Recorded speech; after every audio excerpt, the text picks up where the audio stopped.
Bonjour à Dori, bonjour à Waïguia, bienvenue à cette nouvelle audience du tribunal de l'actualité sur les médias leaders, Truth TV et Watt FM. Une audience consacrée à la nouvelle équipe gouvernementale du Burkina, dont la composition a été rendue publique ce 25 octobre à Ouagadougou.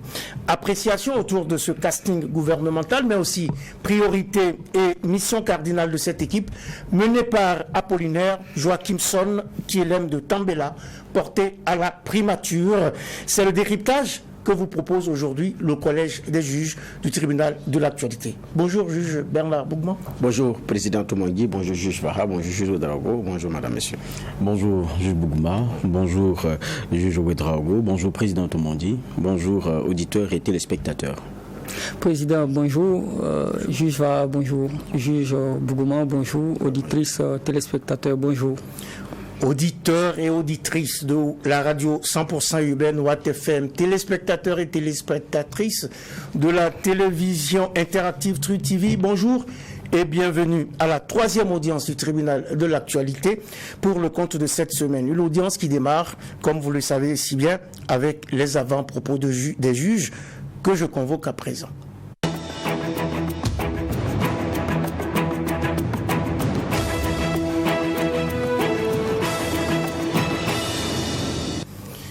Avant propos des juges, nous commençons par vous, juge Inoussa Ouedraogo. Merci, président. Je souhaite revenir sur l'augmentation des prix des transports annoncée par le syndicat des taxis du Burkina.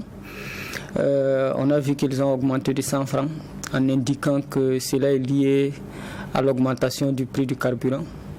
Si on peut comprendre cette augmentation-là, l'explication qui a été fournie quand même au Burkinabé laisse pantois, parce que pour la plupart des taximens et des taxis qu'on connaît, qu'on emprunte à Ouagadougou et à Bobo-Dioulasso, on sait que pour la plupart ils utilisent le gaz butane. À l'époque, le ministre Simon Compaoré, en charge de la sécurité, avait essayé de combattre cela. D'autres avant lui l'ont fait, mais ils n'ont pas réussi. Et on sait tous donc, en tout cas en grande majorité, ces taxis-là roulent avec du gaz. Et donc quand ils avancent comme argument l'augmentation du carburant pour justifier l'augmentation donc des frais des taxis, ça pose problème quand même. Et je voudrais donc saisir l'occasion pour interpeller nos autorités et également les responsables des syndicats sur la nécessité justement de travailler à faire en sorte que ces taxis qui roulent avec le gaz puissent se mettre dans les normes, puissent se mettre à jour en utilisant le carburant. C'est moins dangereux, ça peut sauver des vies. N'attendons pas que le pire arrive avant donc de prendre des décisions fortes. Les taximans sont interpellés sur le fait que justement le prix du carburant a certes augmenté, mais s'il faut augmenter le prix des transports, il faut aussi donc changer en faisant en sorte que désormais on n'utilise plus le gaz butane, mais plutôt le carburant. Ça pourrait expliquer donc ce type d'augmentation-là.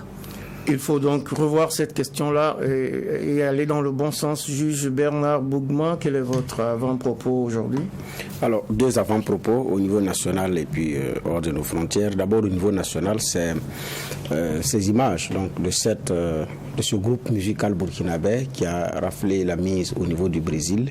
Ça fait pâlir en ces temps où, effectivement, ce n'est pas simple pour notre pays. Donc, faire en sorte que l'État burkinabé brille au-delà des frontières du continent, j'ai dit c'est à féliciter. Donc c'est un groupe musical qui a ravi la vedette à plusieurs autres groupes de l'autre côté du Brésil dans une compétition avec les sonorités africaines, l'accoutrement en tenue traditionnelle burkinabé, des pas de danse effectivement. Donc ce groupe-là a reçu effectivement cette percée et suffisamment d'admiration et a mis tout le monde d'accord. Donc félicitations à eux. J'ai dit bien c'est le Burkina qui gagne.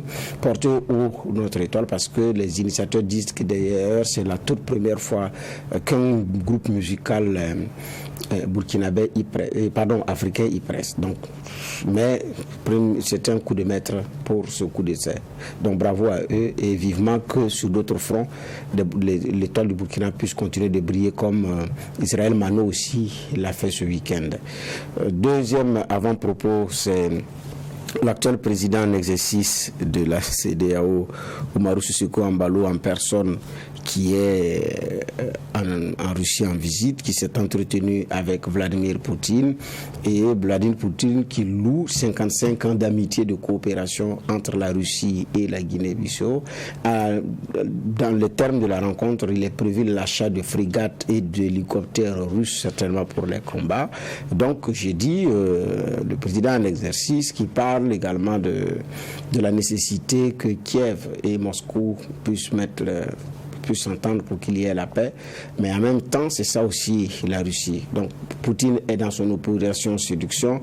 On en veut au Mali d'avoir franchi certaines lignes, pour ne pas dire certaines limites, dans le cadre de sa proximité avec Moscou, mais bon, c'est en pleine guerre, les Européens sanctionnent, mais ça ne nous empêche pas effectivement de nous affirmer parce que c'est un partenaire, donc que Embalo puisse effectivement y aller faire ses choix. Bon, voilà. Donc, ici, je comprends pourquoi, sur certains aspects, le président français disait que les Africains sont hypocrites dans la non-prise de position dans cette guerre. Mais il s'agit de partenaires, il s'agit d'intérêts.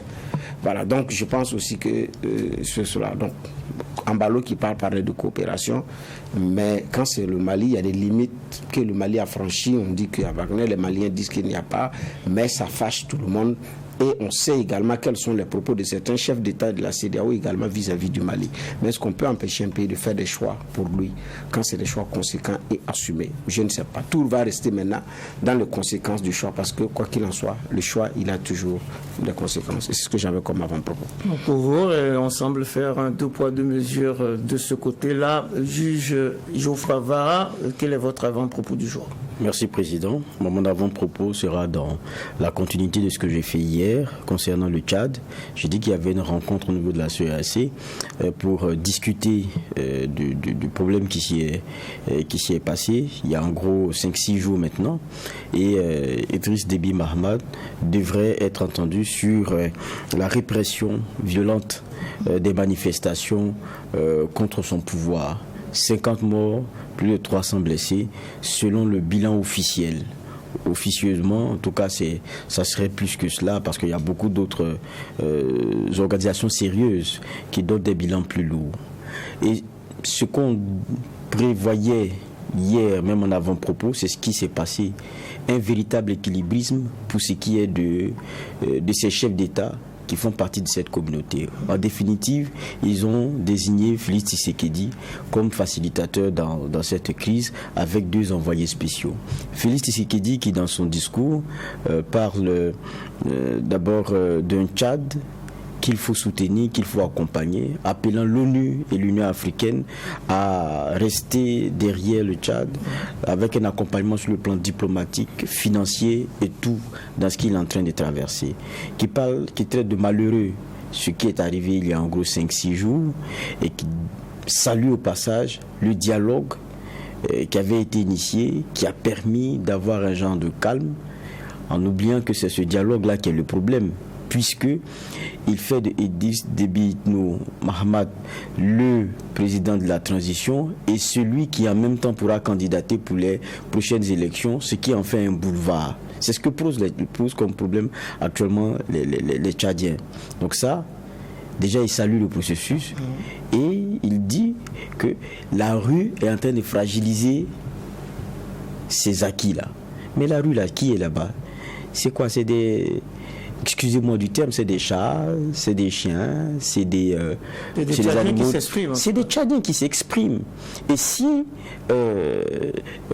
le président de la transition fraîchement désigné est obligé de passer par une répression aussi forte, ouvrir le feu sur des manifestants, c'est parce qu'il savait la mobilisation qu'il avait en face. Et il l'a qualifié d'ailleurs d'insurrection. Maintenant, le problème, c'est que, en quoi est-ce que ça peut être mauvais? Si c'est vraiment populaire, si c'est soutenu par la grande partie des Tchadiens, il faut y ajouter un autre argumentaire. Il dit qu'il y a les facts derrière. Alors que ce mouvement armé l'a démenti à travers notamment ses figures de proue. Donc il y a un véritable problème. Les syndicats des chefs d'État refusent de voir souvent la vérité en face. Au minimum, il aurait dû avoir des mesures pour moi punitives à l'endroit de Déby pour avoir accepté de tirer sur son peuple, avoir décidé de tirer sur son peuple et de sortir le justifier. Moi, je crois que ça, c'est un pas déjà assez grave de franchir. Mais là, il s'en sort haut les mains et bien au contraire, on dépêche un de leurs, un chef d'État, pour venir faire, comme il dit, la facilitation, apaiser les esprits. Mais qu'est-ce que vous faites des morts? Qu'est-ce que vous faites de la décision qu'il a prise à un moment donné de tirer sur son peuple? Donc on oublie. C'est ça notre réalité.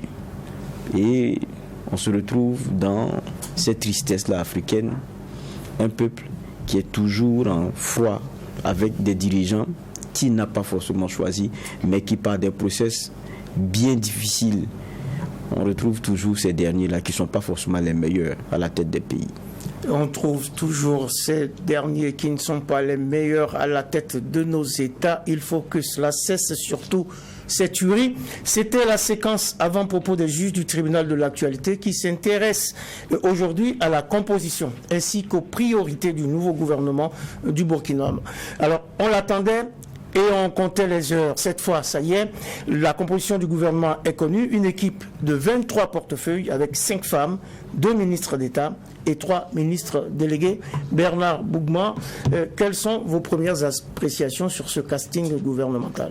Ma première appréciation, c'est que le nombre répond à l'esprit et à la lettre de la charte de la transition, qui a voulu que le nombre de membres du ministre ne dépasse pas 25. Donc il en a fait 23.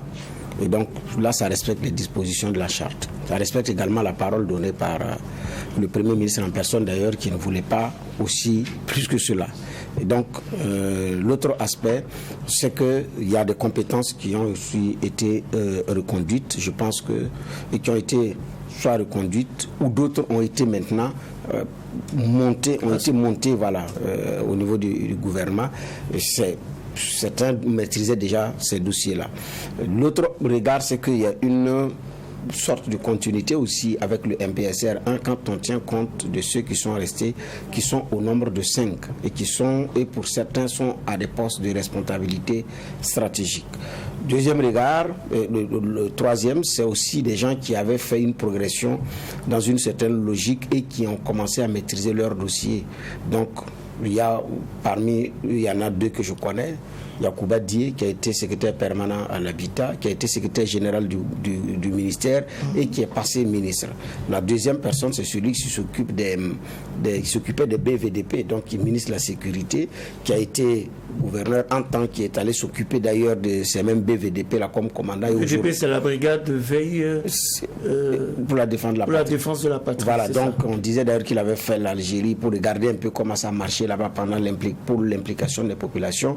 Donc, parce que quand il avait été nommé gouverneur de la région du centre et en conseil des ministres, quand il a été remplacé, les commentaires ont commencé, renseignement pris, il nous a été dit que non, c'est pour effectivement aller régler les questions de BVDP parce que c'était sa chose. Il avait travaillé à la mise en place des VDP en son temps. Donc aujourd'hui qu'il revient comme ministre, parce qu'il s'agit des questions sécuritaires, naturellement, ça va lui permettre de déployer clairement ces choses-là. Donc il y a une cohérence, donc les deux, il y a une cohérence entre la mission et aussi ce qu'il faisait avant.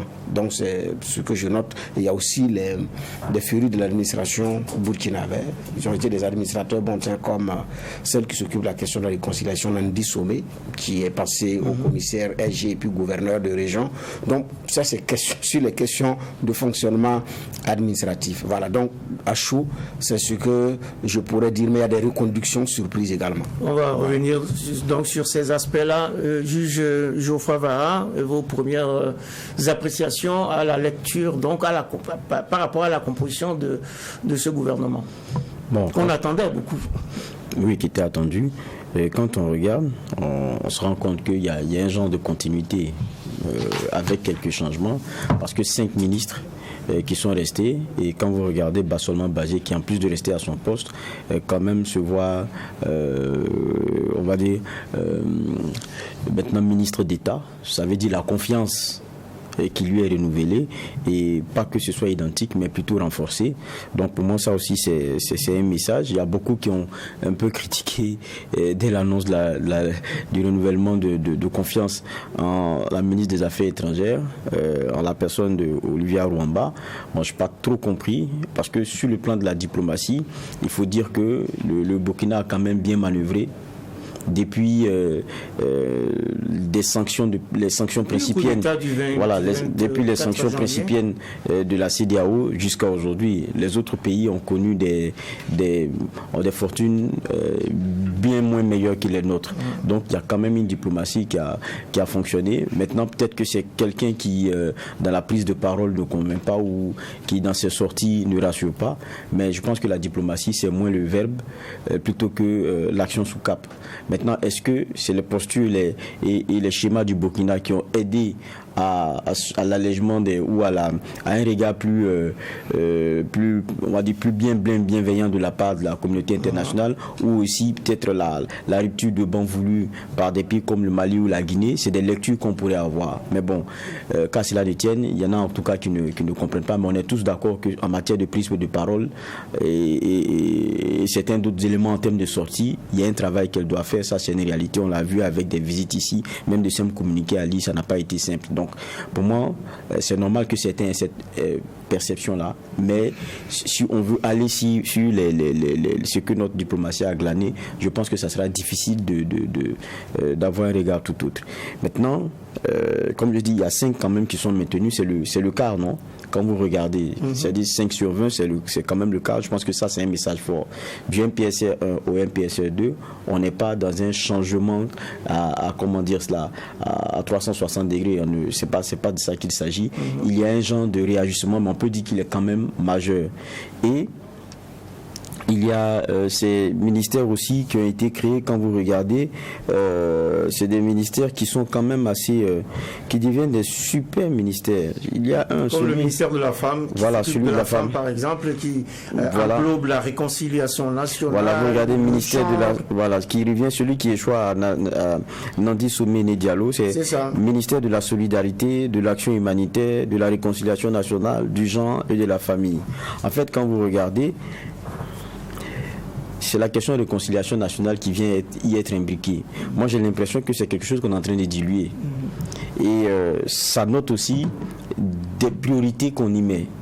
Parce que sous Damiba, la question de la réconciliation nationale semblait passer même presque en seconde, si ce n'est en train de se disputer la première place avec celle sécuritaire. Ça, c'est une réalité. Et avec une démarche qui n'était vraiment pas comprise des Burkinabés.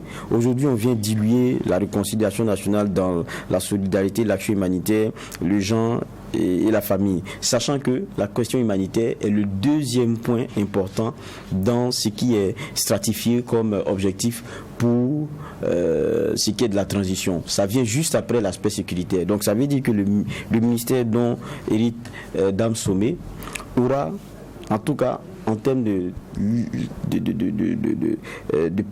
d'objectifs premiers, et ce qui va l'accaparer au sein du ministère, ça sera d'abord la question de l'action humanitaire, parce qu'on a décidé d'y mettre un accent majeur. Et je suis convaincu que la réconciliation nationale qui est allée va revenir derrière la solidarité, le genre et la famille, ça c'est clair.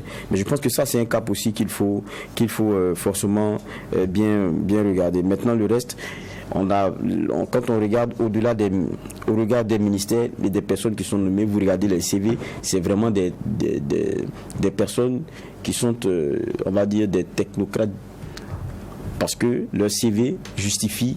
Ce sont des techniciens de leur domaine. Leur domaine justifie là où ils sont. Et donc, là-dessus, il n'y a pas grand-chose à dire. Maintenant, bon, est-ce que les surprises sont si grandes? Peut-être pour certains qui pensaient que ça allait être une rupture et donc certains noms comme Bassolman Bazé ne reviendraient pas. Mais moi, quand je regarde, je le comprends. Parce que si on a un président, comme le dit le Premier ministre, qui sera vraiment préoccupé par les questions sécuritaires et donc la reconquête du territoire, avec un Premier ministre qui va s'occuper des autres choses. Donc, c'est-à-dire que les questions civiles, on va dire comme ça, il faut se rendre compte qu'on n'a pas besoin d'autres fronts. Et le front social, c'est celui qu'il faut apaiser. Et pour l'apaiser, il faut quelqu'un qui le connaisse et qui le maîtrise. Je ne sais pas si dans l'ancien gouvernement, où quelqu'un nous dira que Bassolman Bazié est celui qui connaît le moins ses camarades, je ne crois pas. Parce qu'il a été un acteur, une figure de proue de ce front-là. Donc il le maîtrise entièrement. Et je crois aussi que c'est pour dévancer beaucoup de choses. Parce que quand on vous met aussi ministre d'État, ça veut dire ce que ça veut dire. C'est parce que la question aussi est très importante. Oui. C'est pour vous donner aussi certains leviers. Et je crois que c'est pour éviter d'ouvrir ce genre de fonds-là et d'aller très vite, comme il le dit, mais très, très prudent, et de bien regarder dans les préoccupations qui peuvent être celles du monde des travailleurs. Et on sait que quand ça commence à bouger là-bas et à bouillonner, ce n'est plus de tout repos dans la gestion des affaires de l'État. Ce n'est en effet pas de tout repos, et il faut également ajouter que Bassolman Bazié était porteur, ou reste donc porteur d'un changement profond au niveau du code du travail qui est important dans ce domaine-là, et que sans doute, même s'il y a encore quelques contradictions à corriger, il fallait que la même personne continue de travailler dessus. Enfin, c'est un point de vue. Sans doute que le Premier ministre aura des explications à donner sur pourquoi le maintien de telle personne et pourquoi le choix de telle personne. Quelles premières appréciations vous faites, juge Inoussa Ouedraogo, sur ce gouvernement qui nous a été donné donc depuis quelques heures? Merci, Président. Moi, je voudrais encourager ceux qui ont été nommés, parce que ce n'est pas facile d'être ministre, surtout au Burkina et dans ce contexte-là. Les attentes sont très fortes, et donc il faut du courage pour accepter d'être ministre, et il faut du courage pour affronter les défis donc, qui se présentent à nous en ce moment. Donc je voudrais les encourager. Mais dire que moi personnellement je suis resté un peu sur ma soif. Et, parce qu'effectivement il y a un certain nombre d'éléments. Quand on regarde, on se pose un certain nombre de questions. Pour moi, la première question que je me pose, c'est pourquoi 2 ministres d'État? Quand on est dans l'esprit de réduire le train de vie de l'État et qu'on descend le nombre de ministres à 23, alors qu'on aurait pu aller à 25, et puis au même moment, on met en place 2 ministères d'État, ça veut dire que, quoi qu'on dise, ça a des coûts. Et je me pose encore toujours cette question. Le ministère d'État, ça n'existe pas. Le ministère d'État, ça s'applique à la personne. C'est juste une préséance ou une certaine importance par rapport à ce domaine. Mais d'après ce qu'avaient expliqué des techniciens, ça n'existe pas en tant que tel un ministère d'État. Ça s'applique à la personne qui a été nommée à ce poste en raison de l'importance qu'on veut accorder à ce domaine-là. Et manifestement, le gouvernement qui a été mis en place veut accorder ou accorde une certaine importance, une importance capitale à la sécurité, à la défense d'abord et aux anciens combattants, puis à la fonction publique au travail et à la protection sociale. Merci pour les explications, mais j'attendrai les explications certainement du Premier ministre lui-même qui va nous permettre de mieux comprendre le pourquoi de ces éléments. L'autre aspect qui m'a semblé incongru, c'est le choix du ministre en charge des infrastructures, qui est le père de l'un des capitaines à l'origine donc du coup d'État. Et ce genre d'attitude, ce genre de comportement, ce genre de nomination vient jeter un peu de discrédit sur ce gouvernement, et ça aussi, ça serait bien qu'on puisse nous donner des explications, parce qu'on n'est pas habitué à ça, et les Burkinabés ont toujours élevé la voix contre ce type justement de nomination qui peut paraître comme une sorte de nomination de complaisance, ou en tout cas de récompense vis-à-vis d'un certain nombre de personnes. Qu'est-ce que vous reprochez au ministre des Infrastructures? J'ai dit qu'il est le père de l'un des putschistes. Et ça pose problème. Quand on fait un coup d'État et qu'on nomme son père, à un poste, ça pose problème. Le troisième aspect qui, moi, me questionne toujours, c'est justement le choix de continuer avec 5 ministres de l'ancien gouvernement. Parce que quand on a écouté les raisons du coup d'État, on a expliqué qu'il y avait une sorte de déviance du gouvernement de Damiba et du MPSR de façon globale.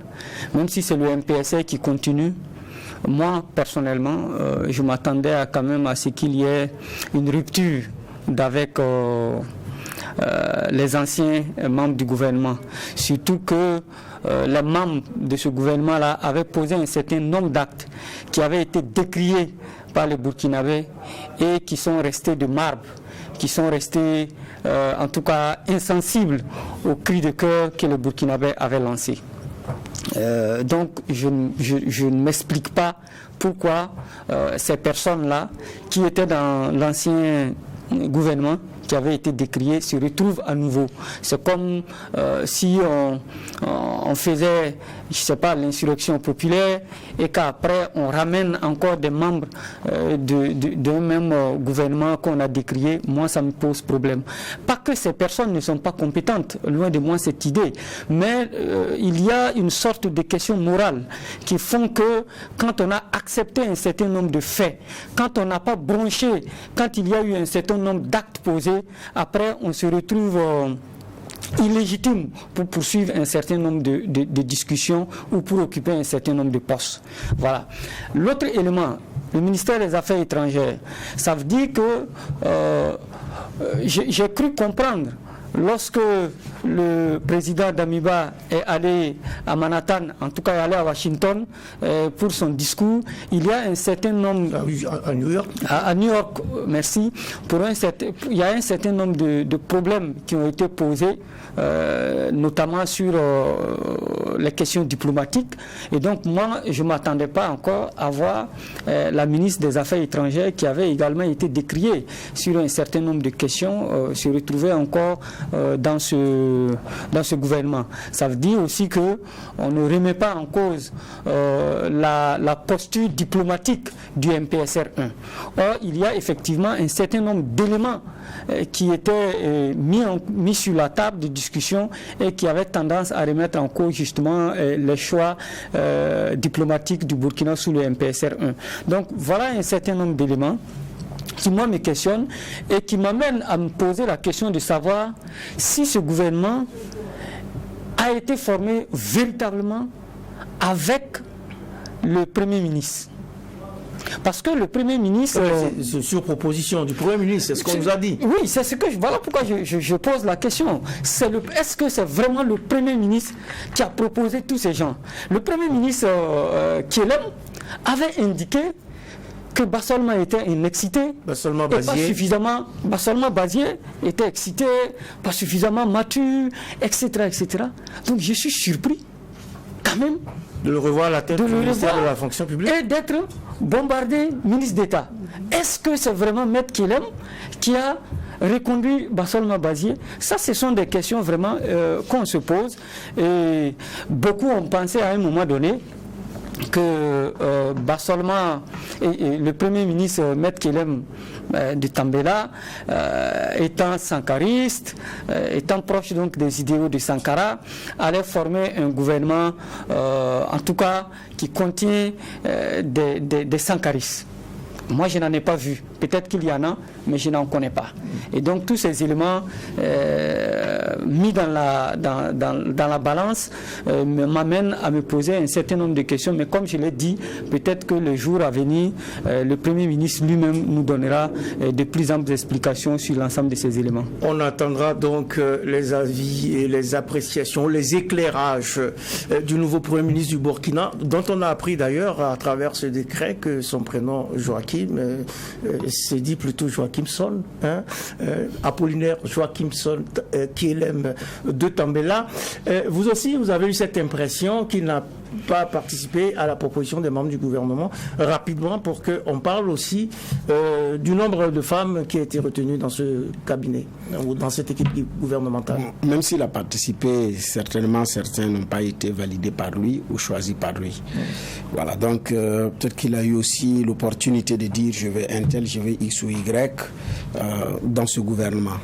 Je pense qu'il y a des noms. Si on fouille bien, peut-être que c'est venu de lui, compte tenu d'un certain nombre de choses. Sinon, pour l'ensemble, effectivement, il y a des questions qu'on se pose sur le maintien de certains. Parmi ces personnes, il y a la ministre des Affaires étrangères. Alors, pour le maintien, on a la fonction publique, les affaires étrangères, la santé, la coopération régionale, ça c'est un ministre délégué, et puis la transition digitale, si j'ai bien fait le compte. Exactement. Parce que pour que Damiba convoie plus de 70 personnes à New York, ça n'a pas été seulement de son seul fait. Sur les questions diplomatiques, je pense qu'elle est plus en avance que Damiba. Et ensuite, l'autre aspect, c'est que quand on regarde la liste de ceux qui sont allés effectivement à New York dans son département, il y a des noms de personnalités. Vous posez la question, qu'est-ce qu'elles sont allées chercher là-bas? Elles n'avaient pas de boulot à y faire là-bas. L'autre aspect, c'est que c'est un avion saoudien qui a été affrété. Le Burkinabé veut le comprendre. Est-ce que dans le choix de la diversification tant proclamée par les nouvelles autorités en son temps, c'est ça ou bien c'est pas ça? Donc il y en a qui veulent comprendre.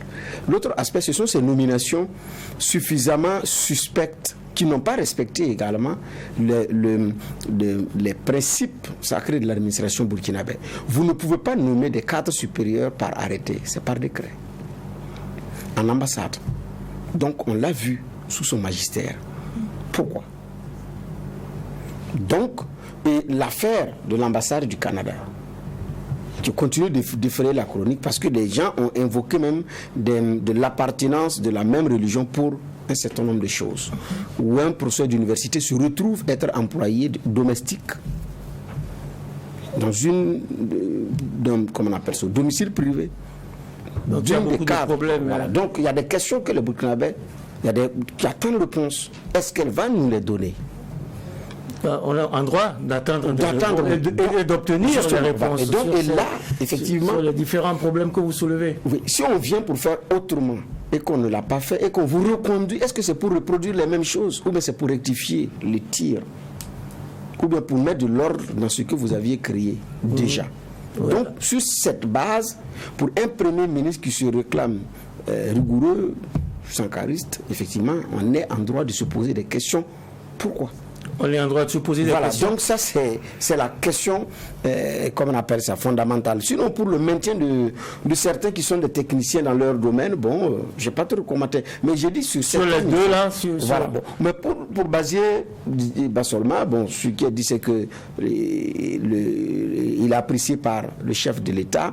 Je pense que c'est beaucoup plus lié aux propos tenus en son temps par l'actuel Premier ministre sur la personne de M. Bazi, qui fait qu'il y a beaucoup de commentaires, parce qu'effectivement... D'incompréhension aussi. Voilà. Donc la réalité aussi, elle est là, et il y a cette réalité. Donc il y a de l'éclairage que les Burkinabés cherchent à savoir pourquoi. Et donc, ils sont en droit de se poser ces questions-là. On aura sans doute les réponses. On verra à la sortie, avec la première sortie du gouvernement, et ce que dira le Premier ministre. Juge Geoffroy Vara indiquait également tout à l'heure, concernant le ministère des Affaires étrangères, qu'il y a eu un certain travail diplomatique qui a été fait. Est-ce qu'en mettant les deux poids dans les plateaux de la balance, ce travail diplomatique n'a peut-être pas pesé pour qu'on maintienne donc Olivia Rwamba à ce poste de ministre des Affaires étrangères? Ce que je disais dans mon premier propos là concernant, c'est que quand on regarde les dividendes sur le plan de la diplomatie burkinabé, on a échappé à beaucoup de choses. Et quand on regarde à côté, c'est pas pareil. Maintenant, je dis, il ne faut pas aussi peut-être faire la lecture de ce que ce soit seulement la contribution de sa vision en la matière, mais il y a aussi des réalités. C'est que le Mali a une posture qui n'était pas vraiment plaisante pour ce qui est de la CEDEAO, qui la mettait dans un inconfort. Pareil pour la Guinée. Et donc nous devenions de facto un bon élève et étions accompagnés. C'est-à-dire que notre diplomatie a été aidée aussi par les postures des voisins qui sont dans le même cas que nous. Maintenant, je dis si c'est ces bons points, ok, mais il y a un travail déjà qu'on peut d'emblée. Moi, je ne suis pas de l'intérieur, mais c'est que ces prises de parole et ces sorties ont toujours été difficiles. Et donc ça n'a pas convaincu beaucoup de Burkinabés. Ça, il faut qu'on le dise de façon honnête. Moi, des fois, j'ai vu ces sorties avec les émissaires de la CEDEAO qui venaient en train de lire c'était difficile. J'ai dit, mais oh là, qu'est-ce qui ne va pas? Est-ce que c'est la gestion du stress? Ça se travaille. Quand on a un certain niveau de responsabilité, ou bien quand on sait la trajectoire qui est la nôtre, il y a des choses qu'on fait en backup, ça c'est clair, c'est comme ça que ça se passe. Mais là, peut-être que c'est ce qui fait aussi que beaucoup de Burkinabés se posent des questions. Et puis, c'est vrai qu'il y a quelque chose qui est resté à travers de la gorge de plein de concitoyens, c'est la sortie aux États-Unis, où ils sont partis si nombreux pour pas grand-chose. Et je crois que même le président du Faso, ça ne lui a pas rendu service. L'ancien président, l'ancien chef d'État d'Amiba, ça ne lui a pas rendu service parce que ça l'a fragilisé plus qu'il n'en fallait. Tout le monde a compris qu'il était très bas dans les échanges qu'il avait avec les gens. Il y avait une hauteur qui manquait. Et ça l'a vraiment desservi. Mais ça, quand cela ne tienne, ça c'est déjà passé. Mais je dis, peut-être que ce sont ces éléments qui ont conclu à ce qu'elle soit maintenue. Mais c'est l'un des métiers qui n'a pas l'assentiment du grand nombre. Ça, il faut le dire. Qui pose beaucoup de questions. Maintenant, concernant Bassoman Bazé et la question, par exemple, du ministère d'État, il y en avait eu deux sous Damiba, si vous vous rappeliez.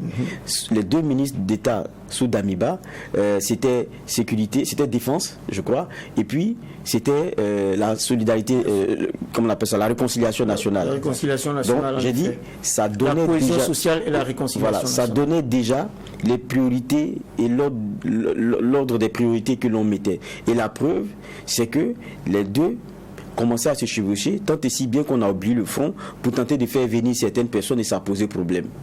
C'est ça la réalité. Peut-être qu'aujourd'hui, conscience prise d'un certain nombre d'éléments, ce qui est pour moi en termes de, je dirais pas de vision, mais ce qui est en train d'être préparé, c'est que si on fait la guerre, si on est en train de faire la guerre, il y a des fonds qu'il ne faut pas ouvrir, notamment le Front social, et ça je le rappelle. Si aujourd'hui les syndicats commencent à se mettre en branle, si on commence à avoir des marches, des manifestations et tout, ça ne va pas nous rendre service. Mais pour gérer ça, pour couvrir ça, il faut quelqu'un qui maîtrise bien ces gars, qui maîtrise bien la plupart des revendications qui sont sur la table. Il a participé à la rédaction et il a défendu. Donc je pense qu'il les connaît assez bien. Je sais qu'on ne va pas discuter je n'ai pas dit de sa légitimité là-bas, ou bien de sa capacité à pouvoir gérer les choses, ou bien de son profil qui sied avec le poste. Peut-être que le problème reste autre part, notamment parce que le Premier ministre lui-même a été très virulent, et c'est pas que sur la question de son approche, mais même sur la question des salaires. Il a dit, mais il ne comprend pas pourquoi est-ce que Bassoman Bazé ne démissionne pas. Bon, lui-même a promis que les salaires vont descendre, et je pense que si Bassoman Bazé est reconnu, ça veut dire qu'il a accepté que ça va descendre. On le prendra au mot. On le prendra au mot. Maintenant, tout à l'heure aussi, il y a quelque chose que Inoussa disait.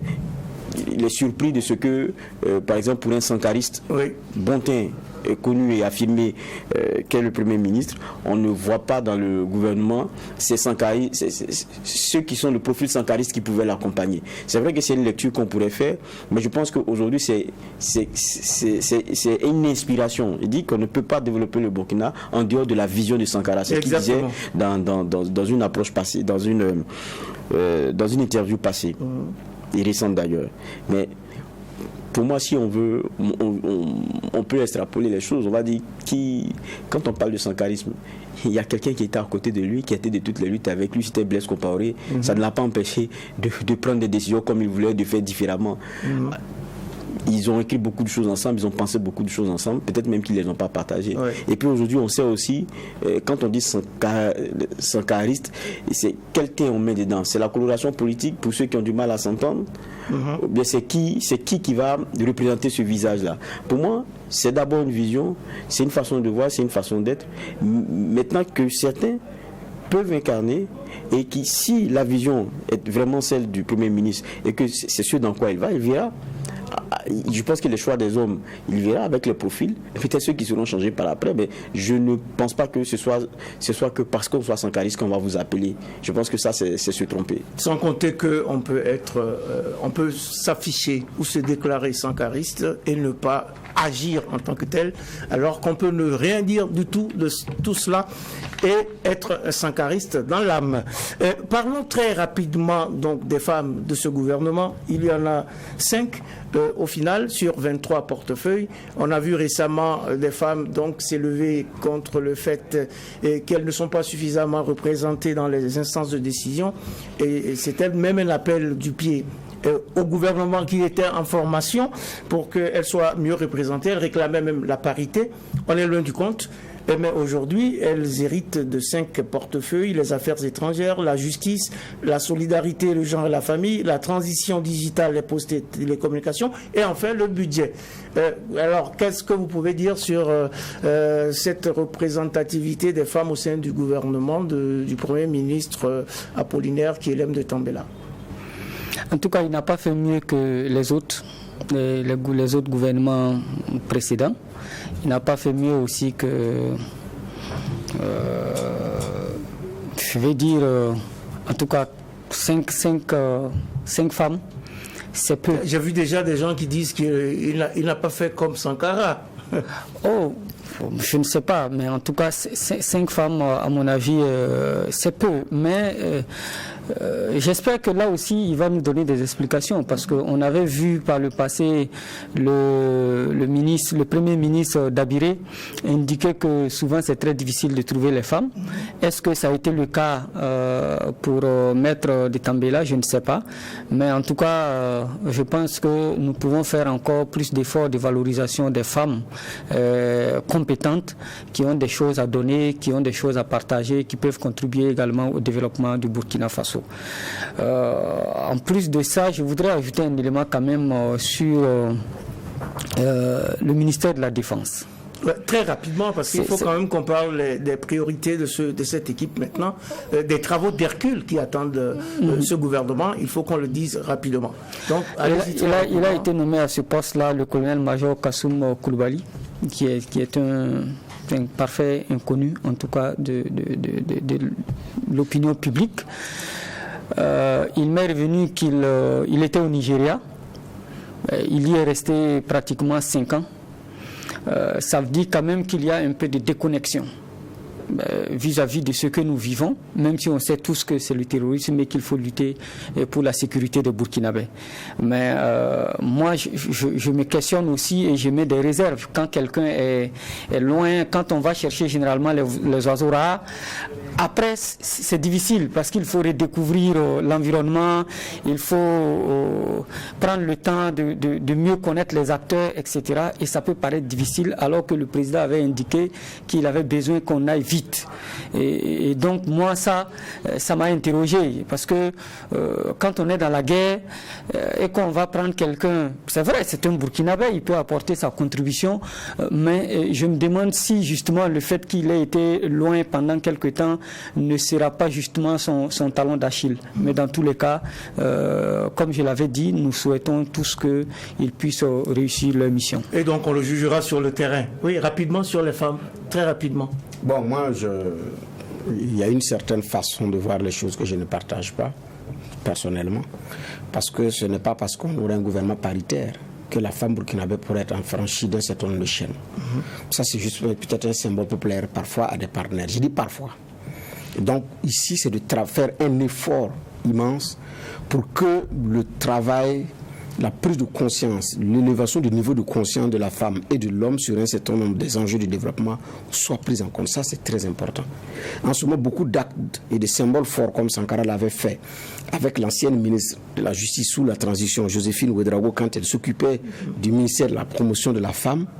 Ça a été un élément très important. Quand Sankara a fait férier la journée du 8 mars au niveau du Burkina, ça a été un grand pas pour que la femme puisse effectivement sortir de ces trucs-là, des conditions. Est-ce que c'est Sankara qui a donné à cette journée au Burkina ses lettres de noblesse? Parce qu'il y avait eu tout un programme lié à cette journée.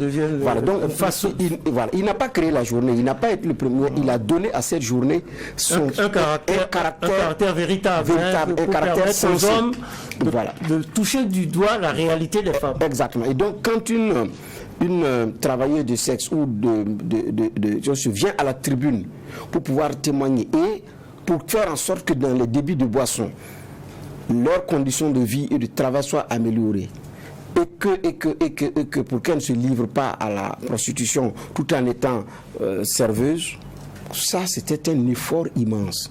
C'est sur ces questions-là moi j'attends. Sinon, s'il faut mettre seulement juste pour le symbole, égalité des sexes, c'est bon. Homme-femme, égalité, tout, alors que, à un moment donné, on fait juste pour plaire. Mais en profondeur, qu'est-ce qui est derrière? Moi, je suis plus attaché au symbole de profondeur que au symbole de façade. Mais pour ceux qui plaident pour la parité, qu'ils m'excusent. Je ne suis pas dit que je ne partage pas leur combat, c'est ma façon de voir. C'est un combat qui est noble, qui est bien, mais je ne pense pas que ce soit suffisant. On dit qu'on a un gouvernement paritaire, le compte est bon, on aura la franchise. On a compris. Voilà, donc c'est ce que moi je voulais dire. Oui, rapidement, juste voilà sur la même question et puis on va revenir à vous sur... oui, rapidement. Non, moi je ne suis pas d'accord avec ce que Bernard dit. C'est normal. Je ne suis pas. On laisse partir. Je ne suis pas du tout d'accord parce que lorsque sur les plateaux on défend qu'il doit y avoir une jeunesse qui participe à la décision et à laquelle on fasse confiance, c'est parce qu'on sait que plus de 77% des Burkinabés ont moins de 35 ans. Ce sont des jeunes. Voilà. Parce que le dernier recensement, là, d'ailleurs, clairement... En moins de 35 ans. Donc, en même temps, les femmes aussi, c'est plus de la moitié de la population burkinabé, 51 et quelques. Donc, je pense qu'il y a des logiques. Ce n'est pas, ce que je ne défends pas, ce n'est pas la question du symbole pour le symbole. Il y a forcément du mérite. Mais les femmes qui méritent passer à ces postes-là, c'est pas ça qui manque. Donc ça, on n'a qu'à se le dire de façon claire. Donc c'est plus le symbole pour le symbole. C'est ça. Donc maintenant, je comprends quelque chose et c'est là que je suis d'accord avec Inoussa. Il y a des éléments sur lesquels on a besoin d'avoir des réponses de la part du Premier ministre. Sinon, dire que le nom n'est pas le symbole, je ne suis pas du tout d'accord. Parce que si on défend des éléments au regard de ce qu'est notre société et de ce qu'est la tendance dans ses composantes, il faut accepter que certains symboles-là soient donnés pour ne pas qu'on ait l'impression d'écarter des gens. C'est une vérité. Ça, il faut qu'on se le tienne pour dire. Ce n'est pas aimer les femmes pour le dire ou bien faire du saupoudre. Ce n'est pas de ça qu'il s'agit. Si on est d'accord que les jeunes doivent être plus plaisants parce qu'ils sont plus nombreux, les femmes qui sont plus nombreuses, ils doivent avoir quand même, elles ne doivent pas être moins du quart du nombre de ministres qu'on a. Ça veut dire qu'il y a un problème. Ça, c'est un mauvais symbole. Que le gouvernement reflète notre société. C'est de ça qu'il s'agit. Et que dans les instances de décision, on retrouve au moins à peu près la représentativité nationale au plan démographique. Alors, il ne nous reste plus beaucoup de temps. On va terminer l'émission en évoquant les travaux d'Hercule de ce nouveau gouvernement. On sait que la priorité première, c'est la sécurité. On sait qu'on a également des problèmes, on a une crise humanitaire à régler et tout ça. Dans l'ordre, comment voyez-vous ces travaux d'Hercule? Est-ce que pour vous, cette équipe reflète la situation de crise dans laquelle se trouve le Burkina aujourd'hui? Oui, comme vous vouliez parler tout à l'heure, je vous redonne la parole et vous terminerez sur ça. Oui, j'insiste. Je n'ai pas dit que le symbole n'est pas le nombre n'est pas un symbole. Le nombre est un symbole de la parité. On va revenir sur cette question. Logique pour logique, les femmes étant majoritaires, il fallait faire en majorité femmes. J'ai dit, qu'on soit un gouvernement paritaire ou pas, quels sont les vrais enjeux qui puissent sortir la femme burkinabé dans l'ornière? C'est ce que j'ai dit. Si on a un gouvernement paritaire qui peut le faire, tant mieux. Mais si on n'a pas un gouvernement paritaire qui peut aussi le faire, tant mieux. Mais si avec ce gouvernement, je ne suis pas d'accord pour une parité. Parité avec quels enjeux, avec quels défis à relever? Sankara l'a fait sans parité. C'est ce que j'ai dit. Donc je n'ai pas dit, et j'ai même dit que je n'ai pas dit que je ne suis pas d'accord avec la parité. Non, mais je dis parité pour parité, pour plaire à certains, je dis je ne suis pas d'accord. Et ça, c'est d'accord. On a compris. Je dis que ce genre de symbole ne pèse pas, je dis je ne suis pas d'accord. D'accord, mais on a compris, ça c'est le point de vue que ça ne pèse pas. J'ai dit quels sont les enjeux réels derrière. C'est ce que j'ai dit. Ça, c'est le point de vue de l'un. Et je refuse qu'on dise par moi, je refuse qu'on dise ce que je n'ai pas dit. Non, on a dit. Voilà. Donc, on a retenu votre point de vue. On a retenu pas un bon symbole. On a retenu. J'ai dit je partage ce point de vue. On a retenu votre point de vue. D'accord. Ok. On a retenu le point de vue de Geoffroy Avara. Est-ce que l'équipe mise en place vous paraît donc efficiente, efficace pour gérer les crises multiformes qui se posent aujourd'hui au Burkina? Bon, là, je pense que c'est sur le plan terrain qu'on pourra effectivement pratiquer, dire réellement s'ils sont à la hauteur des enjeux ou pas. Si on tient compte des profils, les profils sont bien. Celui qui est au niveau de l'économie, c'est un chevronné des questions fiscales, qui a plusieurs fois fait des propositions sur sa page Facebook et dans d'autres groupes qui évoluent à l'international, Dr Nakanabo, sur ces questions. Celui de l'habitat, je l'ai dit, qui connaît bien la maison. Dame Nandi Somé a été gouverneur au niveau de Kaya. C'était une des localités épicentres. C'est dans une zone rouge, si vous voulez. Oui. Donc tu connais aussi les enjeux réels à partir d'un certain nombre de choses. Vous prenez celui qui est au sport, c'est pratiquement Sankaris Bontin, selon les informations également que nous avons. Bassoma Bazé connaît bien déjà la maison. Olivier Arwamba, j'ai dit sur cette question, nous attendons des précisions, mais ça ne veut pas dire qu'elle ne connaît pas la diplomatie. Mais donc ça veut dire que d'un point de vue profil, Jean-Emmanuel Ouedraogo, qui a fait ses armes, qui est beaucoup plus posé dans la prise de parole. La communication. Oui, beaucoup plus posé dans la prise de parole, qui a une posture d'apaisement et de conciliation. Est-ce qu'il va être porte-parole du gouvernement? Je ne sais pas. Mais quand on tient compte des profils, c'est rassurant. Mais maintenant, une chose est d'avoir un bon profil et une autre est de réussir une mission, parce que les Burkinabés aussi ne sont pas faciles à gérer. C'est surtout ça. Sinon, tenant compte des profils, je pense que déjà c'est rassurant. Maintenant, le reste, c'est un travail. On verra le maçon au pied du mur. Ouais, juge Inoussa Ouedraogo, est-ce que pour vous aussi, cette équipe dans son ensemble peut apporter les solutions attendues par les Burkinabés? Ils doivent apporter les solutions aux problèmes de Burkinabé. C'est pour ça qu'ils ont été mis là, et ils doivent avoir toujours à l'esprit qu'ils sont là pour servir les Burkinabés, et le peuple burkinabé doit rester et demeurer leur boussole. Moi, je les invite surtout à la modestie et à l'humilité et au patriotisme. Quand on a ces trois valeurs-là, en général, ajouter à la compétence qu'ils ont individuellement, s'ils font également un travail d'équipe, parce que le travail gouvernemental, c'est un travail d'équipe, de collégialité. Ça a souvent manqué dans le gouvernement qu'on a vu par le passé, et j'espère qu'ils travailleront en équipe, main dans la main, parce qu'ils ont les mêmes défis à relever. Il n'y a pas de défis individuels, les défis sont collectifs et ils doivent les lever ensemble. Il faut jouer donc collectif. Oui, juge Vara, on termine avec vous. Est-ce que cette équipe vous rassure quelque peu sur les défis qui se posent aujourd'hui au Burkina? D'accord. Une équipe pour laquelle on n'a pas revendiqué de parité. On a dit une meilleure représentativité au regard de ce que de la façon dont notre société est composée, que ce soit pour les jeunes, comme on le revendique sur le plateau, aussi pour les femmes. C'est aussi logique ça, c'est pas une question de parité. Et je dis que ce gouvernement, c'est un vin qui est tiré, on est en train de regarder la qualité, mais on va le boire parce que c'est fini. Ce qu'il faut espérer, c'est qu'ils soient assez inspirés pour nous sortir de ce dans quoi nous sommes aujourd'hui. Mais ça ne se fera pas avec eux seuls, ça va se faire avec tout le monde. Ceux qui crient, il y a 15 000 VDP qu'on veut, 35 000 aussi. Ajouter. Il y a à se bousculer. C'est ça pour moi le message. Ce n'est pas un gouvernement qui tout seul, c'est pas une équipe de 20 ou 23 là, qui va sortir le Burkina de sa situation. C'est les Burkinabés qui doivent être aussi dans un esprit et savoir qu'on est en guerre. Maintenant, ce n'est pas parce que on se dit que c'est les 23 là, ceux qui peuvent nous sortir, ou bien qu'on se dit, bon, nous tous on doit y aller, qu'on va les regarder faire tout et n'importe quoi. On doit jouer notre rôle, tirer les leçons de ce qui s'est passé aussi sous Damiba. Il a dévié des intérêts du peuple, il a dévié des intérêts du Burkina, il a dévié de ce que les Burkinabés attendaient de lui. Les gens ont accueilli le fait qu'il soit remercié. Et si, pour ceux qui sont venus, il dévie, ce n'est pas du MPSA de ce qu'il veut. C'est de ce que le Burkina attend pour se sortir du problème dans lequel il est. ça risque d'être un problème. Il va falloir donc que tout le monde travaille et joue son rôle de sentinelle pour amener le gouvernement à régler les problèmes du Burkina Faso. Fin de la 3e audience du tribunal de l'actualité pour le compte de cette semaine, avec les regards des juges que je remercie sur le nouveau gouvernement du Burkina. Merci juge Bernard Bougma. Merci. Juge Vara, merci. Et merci au juge Inoussa Ouedraogo. Merci également aux équipes de réalisation menées aujourd'hui par Aimé Zoundi à la télévision et Alphonse Déduit à la radio, ainsi qu'à vous tous, auditeurs et auditrices de la radio Watt FM et téléspectateurs et téléspectatrices de la télévision True TV pour votre attention et votre fidélité. Prenez soin de vous en attendant de retrouver le tribunal de l'actualité demain avec un maillet toujours aussi juste, incisif et sans complaisance.